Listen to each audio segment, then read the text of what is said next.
ဒီမှာကြည့်နော်မီးရှို့ပြီးတော့ထွက်ပြေးသွားတာသူကခွေးစားခင်းသွားတာမဟုတ်ကြံတဲ့လူတွေကခွေးစားခင်းခွေးဖြစ်အောင်လမ်းမရအောင်လှုပ်သွားတာအလုံးမစင်းခင်2ရက်ထမင်းချက်ကျွေးရတယ်အလုံးစင်းတဲ့နေ့တော့ငါစားမယ်ထမင်းကိုတော့ခွဲကျွေးခဲ့ရတာဟာဒီမှာသူ့အခန်းနော်ဝင်ပြီးဟောင်းနေတဲ့ခွဲတယ်နော်သူ့ဘက်ကနာပြီးလင်ငယ်ပဲပထွေးဘက်ကနာနေတဲ့ဝင်ဟောင်းတဲ့ခွဲပြောမယ်ဟာဒီမှာဒါသူ့အခန်းနော်ဒီချနာဆိုလို့ရှိရင်ရောက်လာတဲ့သူတို့နောက်မှာရောက်လာတဲ့လက်မယားတွေကနေပြီးတော့ငှားထားတာချနာအခုမင်းရှို့ထားတဲ့ဆိုင်ကဲသူတို့အခန်းရှင်မှာအဝတ်စားတွေအကုန်လောက်နေလက်မယားတွေရဲ့ချနာသူ့ကိုငှားထားတာအသက်ကြီးသူတို့ချနာတစ်လုံးစီပါလက်မယားနဲ့ကဒီမျက်နှာမှာမထောက်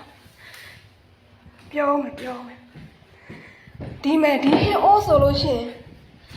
ငါမယားကြီးကငှားထားတာသူမီးရှို့လိုက်တဲ့ဆိုင်ကပိုင်ရှင်ကငှားထားတာဒီဟင်းအိုးဆိုလို့ရှိရင်နော်သူအဲ့ဒါနဲ့ချက်စားတယ်ငါမယားကြီးဆိုင်ကဘာလို့မီးရှို့လဲသူမကျင်တာဘာလို့မကျင်တာလဲဆဲလို့ဆိုလို့မောင်းထုတ်လို့ဆဲတာဆိုတာမောင်းထုတ်တာပထေးကမောင်းထုတ်ခိုင်းတာလေဟုတ်လားမကြီးချောင်းအပကြီးကရင်မနဲ့ဗမာကောင်လေးနဲ့လည်းမယားတော့ရပေးလိုက်တာနာမည်ကိုလည်းသူ့နာမည်လည်းမသိဘူးသူ့အကောက်လည်းမရှိဘူးတက်တော့အကောက်တော့ရှိတယ်ဘယ်ဟာမှလည်းမသိသူကရခိုင်လူမျိုးမလို့ရခိုင်နာမည်မသိလို့ရခိုင်လူပဲခေါ်တယ်နောက်တဲ့ကရင်ကောင်ရှိတယ်နာမည်လည်းမသိကရင်ပဲခေါ်တယ်ကရင်မလည်းကရင်မပဲခေါ်တယ်နာမည်ကြီးက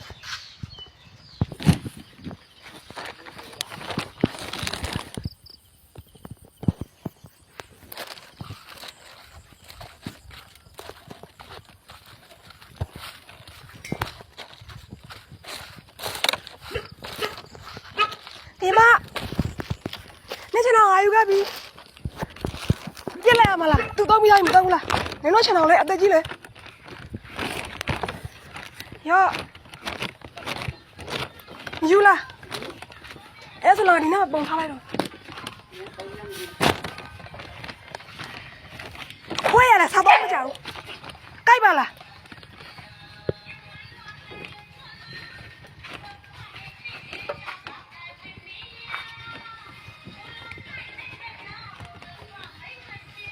ကျတဲ့နာမလားတဲ့နာမလား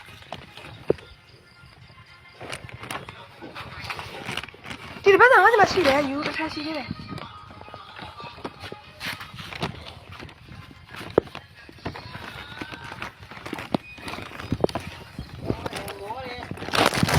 မိုးရွာမလားမသိဘူးအဲ့လိုဆင်းအောင်လားမသိ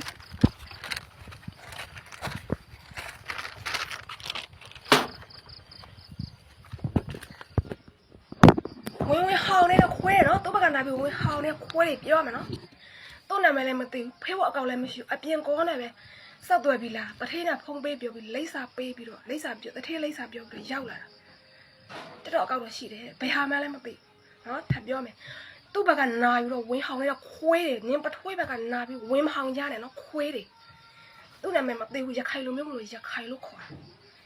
ကရင်မရှိတယ်ကရင်မလို့ပဲခေါ်တယ်ကရင်ထီးရှိတယ်ကရင်လို့ပဲခေါ်တယ်နာမည်မခေါ်ဘူးပြီးဆိုလည်းခေါ်တယ်နာမည်လည်းမသိဘူးနော်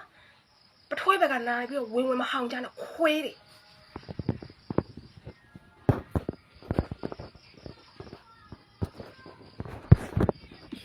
ဒီမှာရှိတဲ့လူတွေပါခွေးဖြစ်အောင်လှုပ်ခဲ့တာလမ်းဘေးရအောင်လှုပ်ခဲ့